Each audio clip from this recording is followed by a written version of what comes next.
We have a lot of information we'd like to discuss with you. My name is Xavier De La Torre. I'm the Superintendent of Schools in the Ysleta Independent School District, and I couldn't be more thrilled and happier to be here to address you this evening. But before we get started, I'd like to introduce some special guests that are with us this evening. First, I'd like to introduce the President of the Board of Trustees in the Ysleta Independent School District, Ms. Patricia McLean, is with us this evening.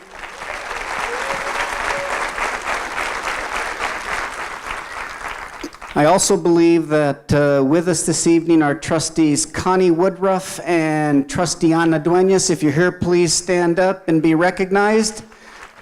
They're in the back. And I'd like to introduce someone who has been a champion and a support and a student and now an alumni of the Ysleta Independent School District, but more importantly of the Ysleta learning community. She's been a champion for the Ysleta High School learning community for over 10 years, a decade of service. I'd like to introduce Ms. Marty Reyes, who's with us this evening as well.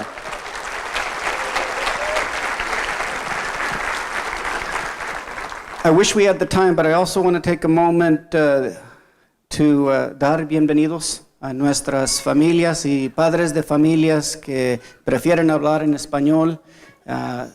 Tal vez en el futuro, si tenemos la oportunidad, podamos tener una junta como esta para discutir la información en español, pero como tenemos un periodo medio corto, voy a hablar yo en inglés y tenemos audiofonos para traducir lo que estoy compartiendo con ustedes.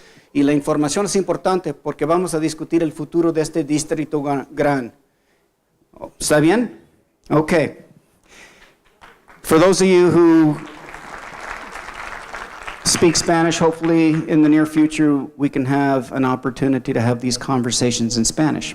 Now the reason I wanted to speak to you tonight is, first of all, the Ysleta Independent School District is celebrating its 100th anniversary.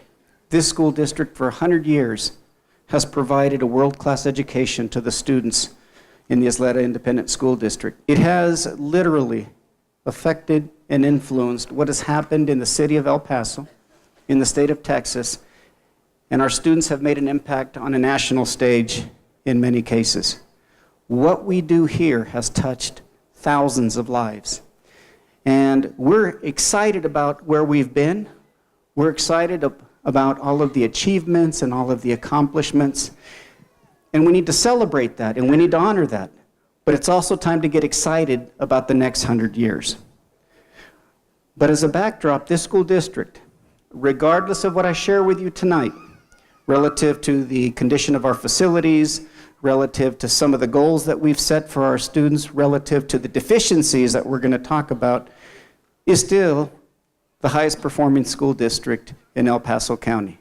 This year, nobody outperformed the Ysleta Independent School District on end of course pass rate in the entire city. Nobody invests more in extracurricular and co-curricular activities than this school district. And what I'm talking about is our athletic programs, our visual and performing art programs, what we do for students to make sure that they understand that it's more than just completely academic. It's about becoming a person who can contribute to society. And so we've got a lot to celebrate. But when I joined the school district back in March, I understood that there were some challenges. In fact, I used to be the superintendent in a neighboring school district. And as a superintendent in a neighboring school district, I knew that we were one of the fastest growing school districts in the state of Texas, and that our neighbor was a school district that was in a pattern of declining enrollment. They were losing students every year. That our neighbor, although they had 63 schools, most of those schools were in need of a significant investment. Because if you've been in business for 100 years, it's going to eventually take a toll on your facilities, and it has in our case. So what I've learned since then comes from two reports. The first report was a demographic study. And what a demographic study does, and in this particular case did, was it projected whether or not we could expect to see our enrollment continue to decline, or whether or not it would plateau, or whether or not in some unusual case we would see an increase in enrollment for the next 10 years. And that demographic study told us, the board and I, my colleagues, our constituents, that at present, the Ysleta Independent School District has 42,500 students, and that for the next 10 years, we're likely to have somewhere in the neighborhood of between 40,000 and 42,500 students, that we've plateaued. And that's good information, because it appears that the decline at least has slowed down a little bit. The second study that was commissioned by the Board of Trustees prior to my arrival was a study focused on our facilities. We have 63 schools. 60 of them were analyzed. And they were analyzed relative to a couple of elements. The first was capacity. What is the capacity of the schools in the Ysleta Independent School District? More importantly, what is the utilization? Right? Because in 1988, this school district peaked. In 1988, about 25 years ago, this school district had over 50,000 students. And even at that time, it could accommodate 58,000 students. That's 58,000 seats in all of our 63 schools district-wide. We still have, according to the report, those 58,000 seats. The difference is, according to the Jacobs report, we only have 42,500 students in the district. And of the 42,500 students that are in this district, 6,000 of them don't even live in our school district. 4,000 come to us from Socorro and 2,000 come to us from YISD. So in reality, we're probably a school district of about 36,000 students. But the reason those students come to this school district, because you can't get a better education than what you can get in the Ysleta Independent School District, and that is regardless of the facility challenges that we have. So at present, to put it in perspective, the Jacobs report that was going to look at the number of seats we have in the district compared to the number of students we have in the district, they've arrived at the conclusion that on any given day there are 17,000 empty chairs in our school district, or about 30% of our seats. That means in 1 out of every 3 classrooms, the lights are on, the air conditioning is running, and there's no one in the room. Let me put it differently. We could close 14 schools tomorrow. We could close 10 elementary schools, 3 middle schools, and 1 high school, and we could still serve the 42,500 students at 80%. That means not filling the schools to 100%. That wouldn't make any sense. At 80%, we could close 9 or 10 elementary schools tomorrow, 3 or 4 middle schools, and 1 high school, and still be able to support our students. So that's the first element. The second element is, what about the condition of our facilities? So the Jacobs group, those folks that came out and they did an analysis, a study of all our schools. So they sent electricians out there, they sent plumbers, they sent people who are experts in heating, ventilation, and air conditioning, and they came back with a score for each of our schools. And most of our schools, I know this comes as no surprise to you, needed a significant investment in resources. And they were able to provide for us what that investment looks like.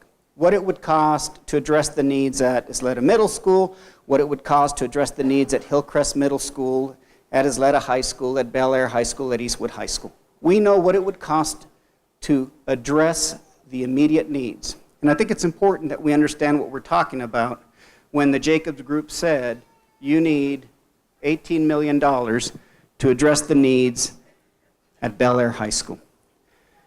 What they're talking about is to fix everything or replace everything needed today and what will likely be needed in the next 4 years at Bel Air High School will cost you $18 million. It doesn't address what Bel Air High School may need in year 6 or in year 7 or in year 8. We're talking about a 5-year window and it's still $18 million. It's significant. District-wide, it's $303 million. So that's the dilemma. That's the dilemma that Jacobs put in front of us. But we said all of that's very interesting, But the board and I, based on your preliminary report, we could arrive at that conclusion.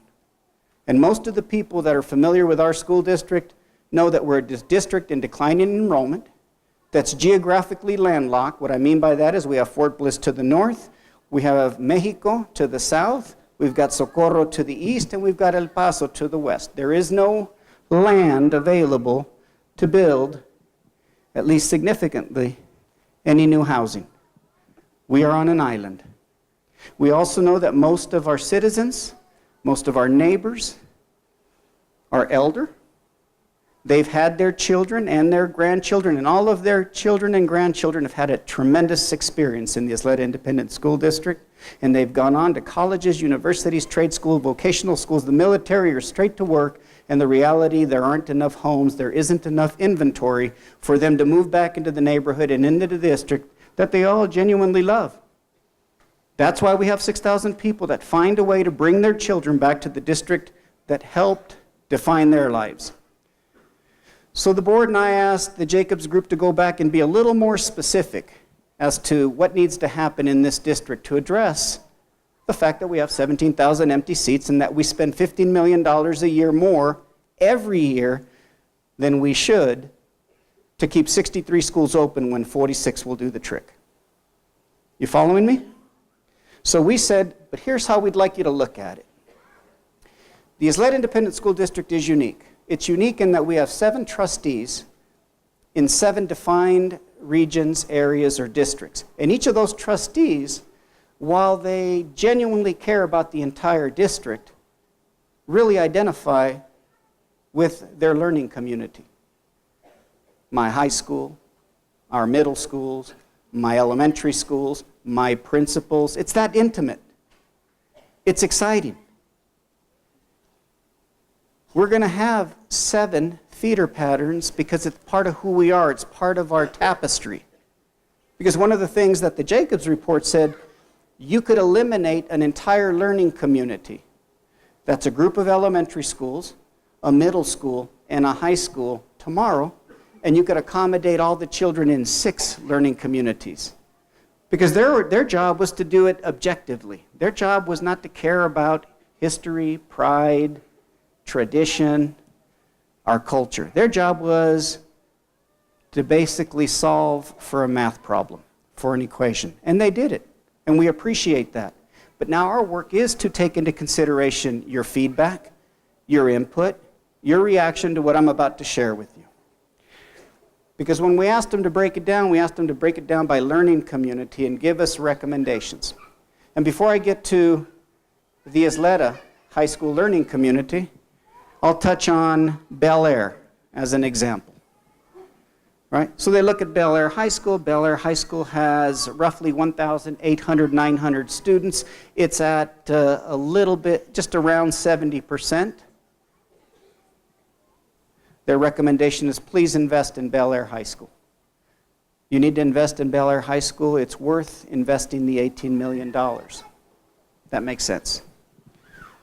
The Bel Air Learning Community has 2 middle schools. Hillcrest Middle School, and they have Ranchland Hills Middle School. Hillcrest Middle School has in the neighborhood of 400 students in a facility that can accommodate almost 1,000 students. Ranchland Hills has a little over 300 students in a facility that can accommodate almost 800 students. So we'll just use simple math. They have capacity to accommodate almost 2,000 students, and they have 700, 800 students, más o menos. Since the Jacobs Group has said this is what it will cost to address the needs at those schools, we happen to know that at Hillcrest they need almost $8 million, and that at Ranchland Hills they need almost $4 million. That's $12 million. So they arrived at a conclusion. They arrived at the conclusion that rather than spend $4 million here and $8 million there, a total of $12 million, why don't you move the group of students from one of the schools to the other school and spend all $12 million on that one school? That makes sense, right? To everybody but the Bel Air community. Because we're not going to do it that way. We're not going to take children from an old, weary, tired school that needs a large investment of resources and move them to another school if we can't significantly change the learning environment. So Jacob says you've got 2 middle schools, you need 1. The Jacobs group is making recommendations. Ultimately, the Board of Trustees will make the final decision. And then ultimately, the voters will make the final decision. So that's an example of what's happening in every feeder pattern. I'll extend it. At the elementary school, they basically have said, in the Bel Air feeder pattern, you've got a lot of empty seats. You've got 6 elementary schools, and you could accommodate all those students with 4 or 5. The most obvious area is Del Norte Elementary School and Hacienda Heights Elementary School. They both have a lot of capacity. They both require a huge investment. Would it make sense to not invest in 2 schools, but rather invest in 1 school? Those are the questions, those are the conversations that are before the administration at the Ysleta Independent School District, and more importantly, before the constituents in the Bel Air feeder pattern and in general. Now, I want to go back to something that I think is important for people to understand. What the Jacobs report basically said is, again, to replace or repair the things that need immediate attention, and to take care of that for the next 5 years, you require $300 million. This isn't being driven, neither the board or I are motivated by saving money. This isn't about saving money. It's about the following question. Children attending schools that were built in 1928, 1938, 1948, are those children being given access to the kind of learning environment that they're going to need to be successful in a 21st century accelerated world? If we know those schools don't have the capacity to accommodate the technology and the emerging technologies that students depend on every day to learn, are we doing them a disservice? More importantly, if we know that students in other school districts are having a different experience, is it unfair for our children to attend schools that are limited by virtue of their zip code? Is this manifest destiny? By virtue of having grown up in a particular zip code, should you be limited to the resources presently available? Or do you all have the same interest I have, and that is that every child in this school district should have the same positive, exciting, and thriving experience that children have in other school districts who happen to benefit from accelerated growth? That's what's driving this conversation. And the analogy I like to use is this. There are people out there that like to restore vehicles. They can take a 1964 Corvette right from the salvage yard. And if they have enough money, they can fix it, paint it, and make it look as beautiful as the day it sat on a showroom floor back in 1964. But you're still going to have to roll up the windows like this. And the seats aren't going to get warm. And there is no GPS. And I can go on and on and on. That's what can happen if all we decide to do is invest in our schools to the extent that we want to paint them and change the tile and the ceiling tiles. If we decide that we don't want to value add those amenities that make a school a 1964 school rather than a 2016 school. And I'm here to tell you, our students need a 2016 school given the competition out there. They're not fighting for jobs with the boy down the street, or even the boy across town at Coronado. And for that matter, they're not even competing exclusively against their classmate at the University of Texas at El Paso or at Austin. They are competing against students from China, India, and Europe who don't want what we want, or who don't want to be us. They want to have what we have, and they're aggressively pursuing it. So the economic prosperity that this country has enjoyed for the last 2 centuries is in jeopardy unless we can start reaching students and making sure that they're college and career ready. So let's move on. So the question comes down to, what do you do? The schools need $300 million worth of investment. That's a minimal investment. So we convened a facility assessment committee to take a look at the Jacob study. All right? They gave me some graphics here. I rarely use graphics. They're up here, but you may want to look at them. Do I have a pointer? All right. So by way of a review, let me just quickly go over what I just described so that you can see a sort of how it looks graphically. So that's what happened to this district since 1988, when it was at 50,000 plus, and it had 58,000 seats. And since that time, you can see that there has been a regressive trajectory. Some years we lose 500 students, other years we've lost almost 1,000 students. So today, if you look district-wide, the schools in green indicate how many schools it would take to accommodate our current enrollment. The schools in white are theoretically those schools that aren't needed but are operated every year at a cost of about $15 million. This here is the percentage I was telling you about. 73% means that about 1 in 3 classrooms are empty, but they're being heated and the lights are on, and we're still making an investment in insurance and so on and so forth. And they've come up with 15,077 seats. The reason they didn't come up with 17,000 is they didn't include our alternative education programs. If we look at just high schools, we'd need 1, 2, 3, 4, 5, 6 high schools, not 7. Every 2 schools is half a high school or 1,000 students. Middle schools, same thing. There are 4,478 empty seats in our middle schools. Elementary schools, we've almost got 10,000 seats in our elementary schools. So when I tell you that the future doesn't look like our high schools aren't going to get any larger, it's really not guessing, because all I need to do is I need to look at the number of children in each of the grade levels at our elementary schools that are going to move up through the system as a cohort every year. And I can already tell you that by 2020, Riverside High School may very well have 900 students in a facility that can accommodate 2,500 students. And Riverside High School cost $10 million to address. Right? So let's step back again. 2 middle schools. Hillcrest Middle School, Ranchland Hills Middle School. $12 million available. You need another $12 million and you'd have a brand new middle school. Do you invest 8 here and 4 here and restore the Corvette? Or is the Ysleta plan a better plan? And that is that we come to you and other constituents and ask whether or not the time has come to invest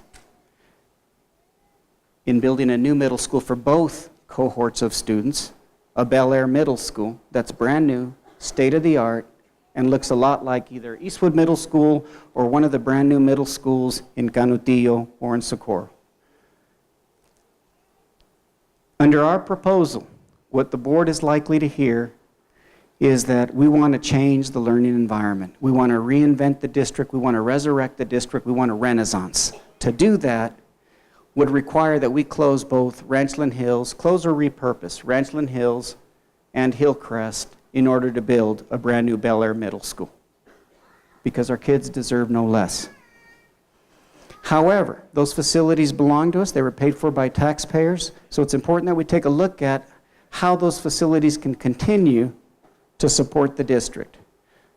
So we've got ideas surrounding academies and exciting programs that would be appropriate for Hillcrest.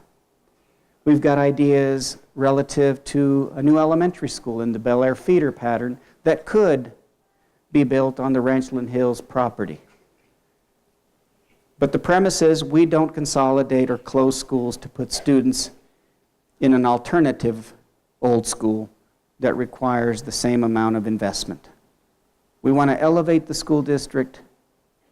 We want to change the trajectory not only of the district, but of the children that attend this school district.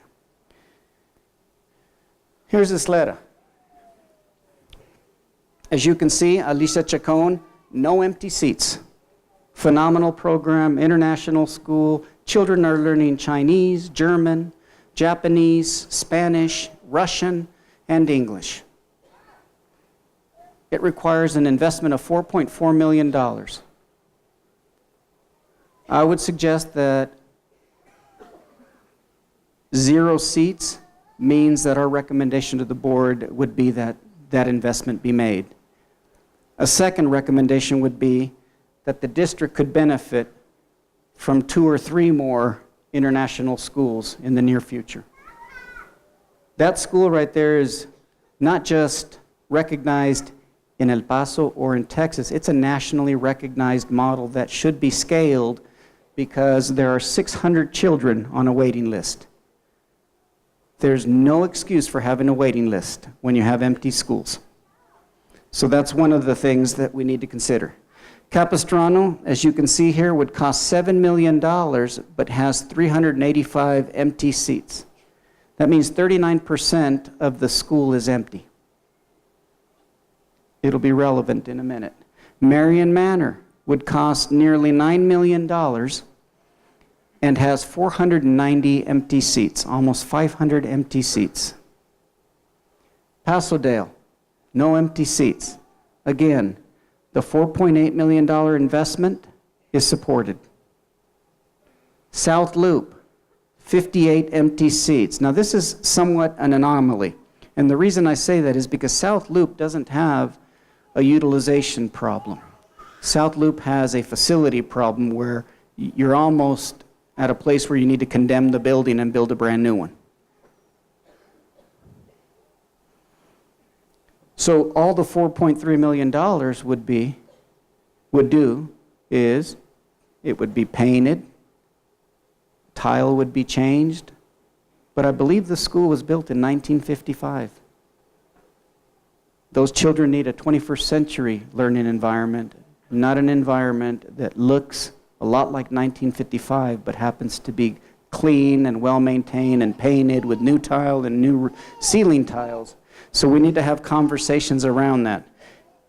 And Ysleta Elementary School has 133 empty seats and requires about $2.5 million in investment. Rio Bravo and Ysleta Middle School are fine. This community in particular, in my analysis, in my review of the entire district, seems to have a very strong loyalty to its schools. You've got 147 empty seats at Rio Bravo, which is about 22%, which isn't bad, which means it's at about 78%. Typically, you want your schools at 80%, and Rio Bravo is right where it needs to be. And our recommendation may include adding a gymnasium. It's one of the few middle schools that don't have the full-size gymnasium. Those children deserve the same thing as any other child in the district has, and so we need to really consider that. Ysleta Middle School has 323 empty seats, or 33%, so 1 in 3 classrooms may be empty. Again, we feel like an investment it merits an investment. We need to look at that closely. And the reason it merits an investment is that if these children don't fit in this school, or this group of children don't fit in this school, they're not candidates for consolidation. What they're candidates for is coming up with a program or programs that will attract students to Ysleta Middle School, and that's our job. Finally, the flagship, where it all began, and where tonight is the first of 7 of these meetings with parents, you've got a 23%, so you're just at 77%. Ysleta High School merits the investment that we have in mind, and then district-wide, you've got 1,961 empty seats. So what the Jacobs report suggested was that we look right here at Marion Manor and right here at South Loop.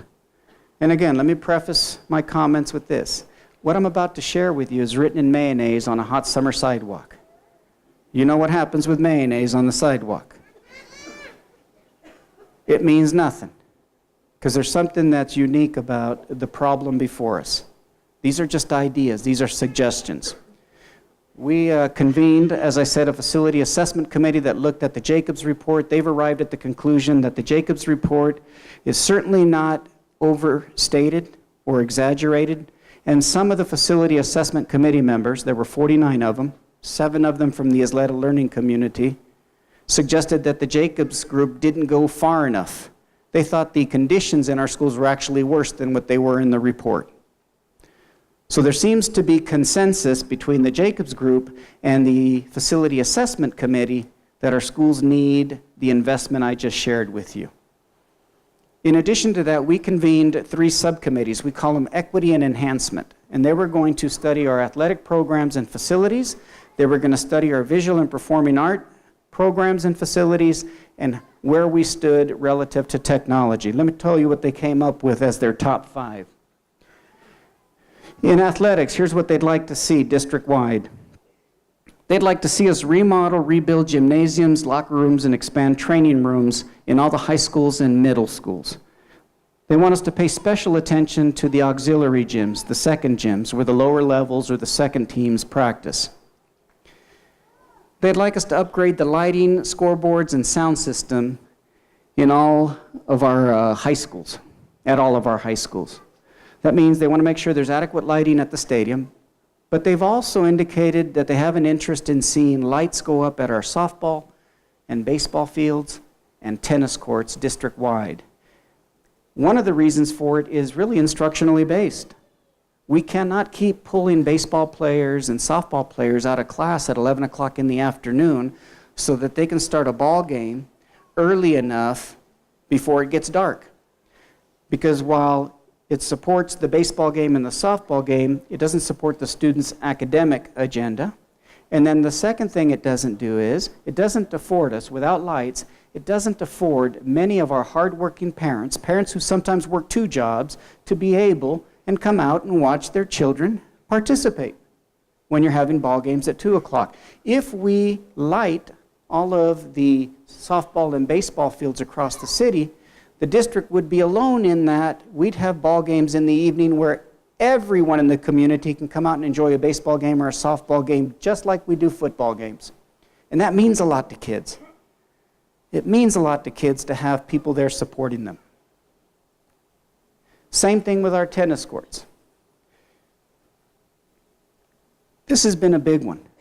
Our coaches, our boosters, our students, our student athletes, I've not met anyone who hasn't asked why we're the only district in the city that hasn't installed artificial turf or artificial surfaces at our stadiums. When we know that El Paso and the El Paso climate is not conducive to maintaining rich, thick grass. When we know that there are more injuries when the fields aren't maintained. When we know that we spend $60,000 a year per stadium, that's times 7, that's almost $500,000 a year to rebuild the football, soccer field, band field every year. That's $500,000 a year every year. They'd like artificial surface at the stadiums. And they'd like their logo as big and as proud as we can place it on there. And they should get it because everyone else has it. Again, our students deserve everything everybody else has. Centralized aquatics facility to include a diving tank. There's an interest in having an Olympic-sized pool with a movable bulkhead so that our kids can practice and compete in their own pool rather than hand and fist going out and trying to secure practice slots at the neighborhood pools so that they can compete. When our kids compete at the state level or at the district level, they're already down 20 points because we don't have a diving program. And no matter how good you are, it's very hard to make up 20 points when you start from a 20-point deficit because you haven't had the facilities for a diving program. And the members of that Equity and Enhancement Subcommittee felt very strongly about looking at the possibility of having a pool for the district. And finally, I think I already talked a little bit about softball, baseball. They'd like to see upgrades with the press box and make sure that all of our facilities are ADA compliant. And that's really a requirement of law. We've got to adhere to those laws that govern the American with Disabilities Act and Title IX. Those are two big ones that we need to pay attention to. In terms of the fine arts, equity in middle school fine art facilities to match those currently at Eastwood Middle School. That's not unreasonable. State-of-the-art performing and visual arts complex and conference center. Now this one is, I think, something that might be important to you. This brand new state-of-the-art performing arts center would be located off Alameda where we currently have the fine arts offices. It'd likely accommodate at minimum 1,500 guests, and it could theoretically go as high as 3,000. That's what high schools in Texas typically have. It would be the only UIL-rated stage in the entire district. That's been proposed by the Equity and Enhancement Subcommittee. There's a lady right there in the red. If you could get the microphone to her, that would be terrific. I'd like to know how a new building is going to help children with student ed, with special ed. My son was at the brand new school at Del Valle Elementary, and he was removed from that school because the teachers in that building were not able to accommodate him. And he was moved away from there. You're talking about all this special electronics and all this stuff for the students, but what about those with special ed? If the teachers don't know how to handle them, how is all this electronics going to help the students? It's a very good question, and I don't mean to be cavalier, but it sounds like you have a personal issue that has affected you at Del Valle, but I'd be cautious in applying it district-wide. I don't know the circumstances of your particular experience, but we'd be happy to talk to you about that. Maybe I can front-load the conversation by saying this. The questions that I'm looking for are really in general. They have to do with the school district. They have to do with the current state of our facilities, how we're funding schools, how we're using our resources. I'm not in a position to really know enough to discuss individual issues that you may have had at your particular school. Not that I don't want to get together with you and find out more about it, but it would be inappropriate to have that conversation here. Hi, good evening. I guess one of my questions as a parent, what would be the ratio if you have to close the school, or if you built a new building, what would be the ratio of teacher per student, and what's going to happen to the teachers at whatever school you close? That's a great question. First of all, the ratio at elementary schools and up through the 5th grade is regulated by law. So the ratio can't change, and we typically staff our elementary schools at 19-1, and that will continue. The other is that in speaking to the board, one of the primary interests that the board and I have, and that the board asked me to adhere to, and that is that there would be no adverse impact on personnel because of the resizing and the realignment of resources to improve learning environments for students. And that's easy to do. And I'll give you an example. If you move 300 students from Ranchland Hills Middle School to a brand new school, or from Hillcrest Middle School to a brand new school, those students still need teachers. And since we staff based on the number of students, the teachers follow the students. Support staff follow the students. Cafeteria workers follow the students. Everybody follows the students because the very reason that they have a job in the district or they serve a role and have responsibilities is because there's a certain number of students at that facility. Now that isn't everybody. For example, if you consolidate 2 schools, you still only need 1 principal. But you likely need all of the assistant principals, but you may only need 1 nurse, right? So there are some positions where there would be redundancy. Now, 2 things I'd like to share. One is that if we were to go out to our constituents and ask for support, and our constituents support them in May of 2015 in the form of a bond, it would likely take years before some of this would impact some schools, because we have a lot of projects. Every year, we have more than 200 employees leave the district. It's called positive attrition: retirement, resignation, promotion, maybe they relocated. And so every year, we're aware of a number of vacancies district-wide that would allow us to accommodate great principals, nurses, assistant principals. There will be no adverse impact to employees as a result of the consolidation or repurposing of schools. Does that make sense? No teachers lose their job, no support staff will lose their job, nobody will lose their job because of the consolidation or the repurposing of skills. People only lose their job in this district for performance reasons, because we have a high standard. You don't get to be where the Ysleta Independent School District is without having high performers. And we don't chase high performers away because we want to consolidate or close a school. We find places for them, and that's the case in this situation. Questions? Back in the middle. Actually, I have two questions. One is, you say that you need 300 million, right? Minimum. Okay. Where's that money going to come from? From a facilities bond in May.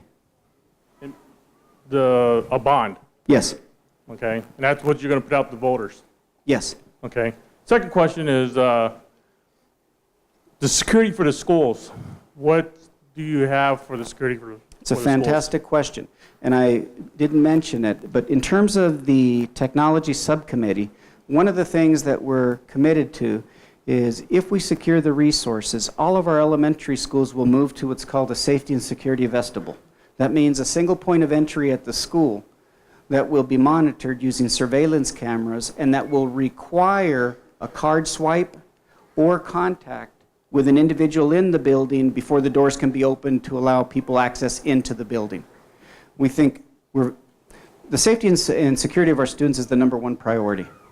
We're going to work on perimeter fencing. We're going to work on designs that provide limited access to the interior of our schools. That means magnetic locks indoors that can be locked from a central location, and ultimately the safety and security vestibule, which requires any visitor to the school to go through and be vetted at the entrance of the school, where they can't even get access to the front offices without either having a card or without having a conversation with the person in the office and then being let in electronically with the push of a button. We have that at a number of our schools now, and we know it's effective. We have it at Eastwood Middle School. We have it, I think, at Marion Manor, not Marion Manor, Constance Holbert, I believe.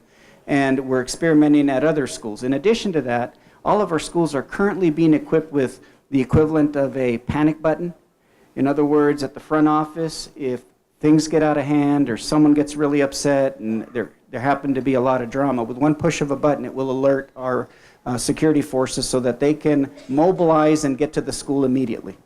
But that was a great question. Kind of back in the middle. Would you guys like me to put the national championship game on?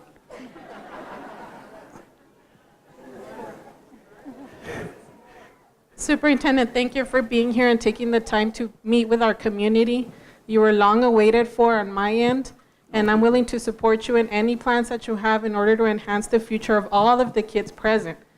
Before all of the future plans that you have envisioned come into effect, can you please do us a favor and work with what you have right now? A couple of weeks ago, there was an accident here where a student was run over. What could we have done proactively here in the school? You as the main guy of the superintendent, us as a parent, proactively turn on the 15-mile sign alert lights, have some after-hours cross guards, because you are liable for the students that are here after hours, 6, 7 o'clock during the winter trying to cross the street. That way, this way. I think if you work proactively a little bit more with your parents, with maybe volunteer cross guards, you can prevent a lot of the things that are currently happening in the safety and security of the schools. And not only that, but I think it's going to enhance in the long run all of the vision and the plans that you have in the future for this school district. Absolutely, you make a great point. She's absolutely right. Just in the last 2 months, and they both deal with Ysleta High School, I've met parents at Del Sol Medical Center because students have been hit by cars. In investigating, part of it is the blinking lights, and that is that the city has a set window where the lights come on and they come off. And it's effective in the morning when children are coming to school, and it's effective in the afternoon for those children that leave after the end of the day. What it's not effective in doing is addressing the danger that those students face who stay after school for athletic events and tutoring and all the things that we want them to do. And then to compound the problem, we've come out and we've noticed that the lighting on this street isn't very strong. And so in the winter in particular, we're going to have to come up with a plan, maybe cooperate with the city to increase the lighting in general, and then really have a discussion as to what would it cost, and is it that excessive to allow the blinking lights to go beyond 4:30 or 5 o'clock, which at present is their limit. And ironically, their interest is they don't want to stall traffic unnecessarily. And the problem is, and worst day in my life was when I was next door and there was a little girl killed at Bill Seibert Elementary School. And we were able to convince them to extend the period of time that they flashed the lights, but it shouldn't take a tragedy to get that to happen. So we'll work on that, and I appreciate your comments.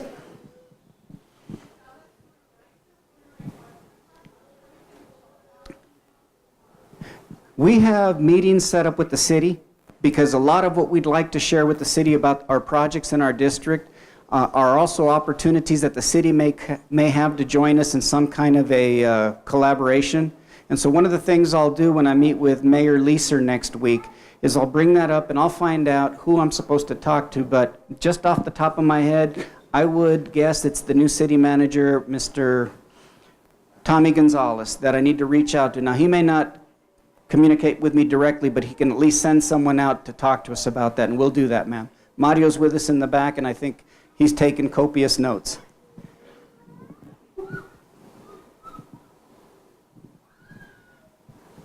Yes, ma'am.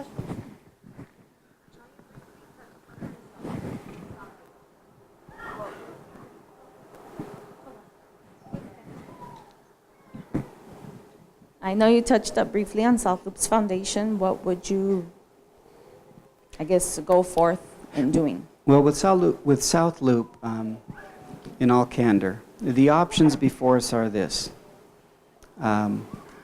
We can knock it down and build a new school. We can paint it and make it attractive and not address the foundation. And if you're familiar with South Loop, you know that's problematic because we've got foundation issues, we've got wall issues. Or we can invest about $11 million at Capistrano Elementary School and elevate everything about that school and consolidate those students with the Capistrano students and have a school of about 850 students. So those discussions are happening. And I know nobody wants to leave their community school, but we've got to determine whether or not that makes sense or it makes more sense to take that money, because it would cost about $20 million to replace South Loop. Typically, just for your information, an elementary school is about $20 million. A middle school is about $25 million. In some cases, they can be as much as $30 million. And a high school will cost you anywhere from $50 to $60 million, right? So at some point, what the Jacobs report does is when the cost to repair it gets to a certain point, we've all been there. I'll use the vehicle analogy again. If every year you spend $4,000 or $5,000 to maintain your vehicle just to keep it running, at some point in time you may arrive at the conclusion that rather than spend the $4,000 or $5,000 to keep your vehicle operating, that it may just be time to buy a new vehicle. So what the Facility Condition Index does for us is we look at schools like South Loop, and their recommendation is quit fixing the car, buy a new car, and if you're not going to buy a new car, borrow a friend's. Right? In other words, consolidate, go to Capistrano, take the money you were going to spend at South Loop and the money that Capistrano needs and put it all together and do some wonderful things at Capistrano. So that conversation still has to happen. I still have to go out to South Loop and talk to the teachers and the staff. I still have to have more meetings to see what they expect of us. There's a question right here. If the bonds are passed, how soon would the school get the improvements? Some schools would get improvements immediately. We would, in the past, what we've done is we've handled the bond internally. This is, to put it mildly, beyond our pay grade. There are so many projects, so many schools that we'd likely put out an RFQ, that's a request for qualifications, to identify a professional company that does this for a living. In other words, that decides which projects have to happen first, second, third, fourth, fifth. They'll also make sure that when we work with architects and contractors, that we're not being overcharged, but that we're getting a good product. And then they take responsibility for making sure that whatever projects we pursue are being met under budget, on time, and at the quality or the level of quality that we want for our children. I'm embarrassed to tell you that a number of schools,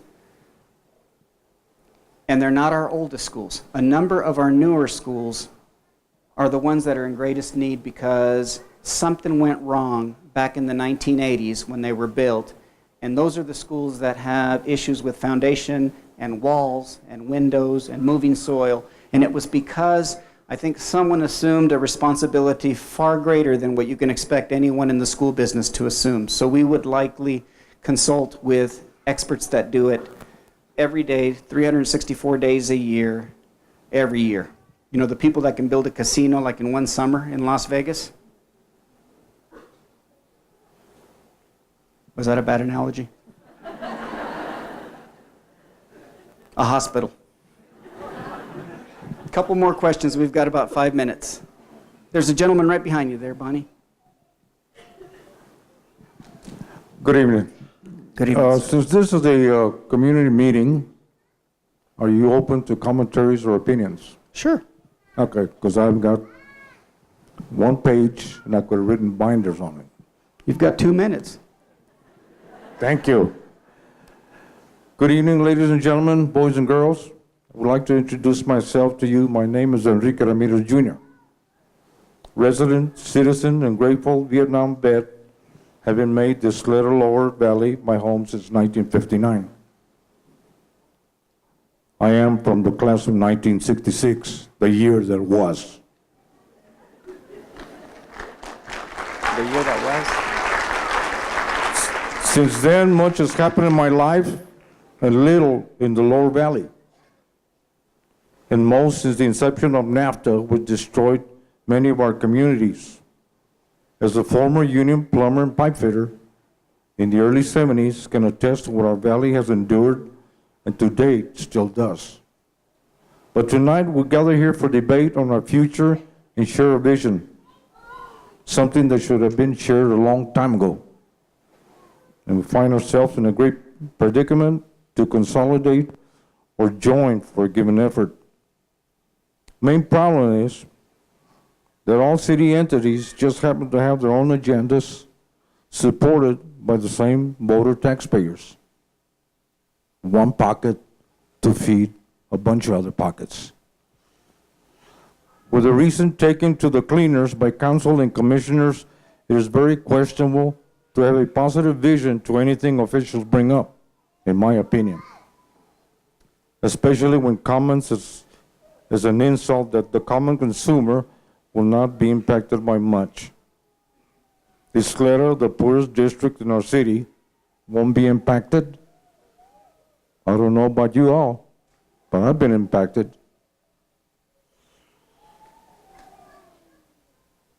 The issue tonight is over dwindling student population. And now the solution is for citizens to continue to be squeezed for more. If such population has dwindled, what makes planners think that supporting parents, grandparents, single parents, and other caretakers have not dwindled or will not dwindle down themselves in 20 or 30 years? Most of them will be no longer with us, and I'll be one of them. This is not the west side, ladies and gentlemen. This is a district that does not have the west side and the east side do have. So do we have a vision of what we really have? We ain't got much. Take around from Lakeside to Ysleta, Del Valle. What do we have? Used car lots. Not much, is it? It may truly be a noble effort in consolidating and uniting, but with what? All city entities have raised fees and taxes, including to all our retired seniors, and most on fixed incomes. For what? Because a given elite want and have spent millions and will spend more millions on quality of life bond issues. Is this not a quality of life issue? To me, this is it's the most important quality of life issue. So before we start talking about we're going to accept bonds, let's use this quality of life bonds that we already accepted in over $500 million to the city of El Paso. Let's not be squeezed for more money. For me, I can't afford it. And there's a lot of seniors in Ysleta and everyone near or in poverty. So think about it.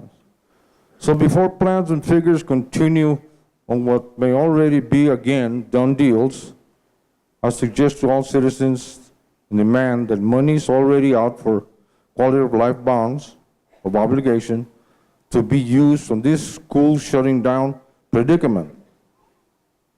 It is time that we demand accountability by planners asking for taxpayer bailouts. Let's no longer listen to rhetorics and done deals. Let's have accountability. Then we can work on a proud Ysleta district. Thank you.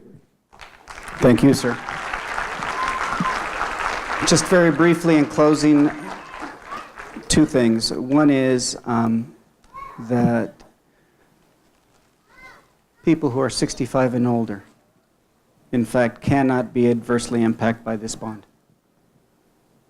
The tax rate is fixed for 65 years and older. And I'm not sure that you're 65 or older, but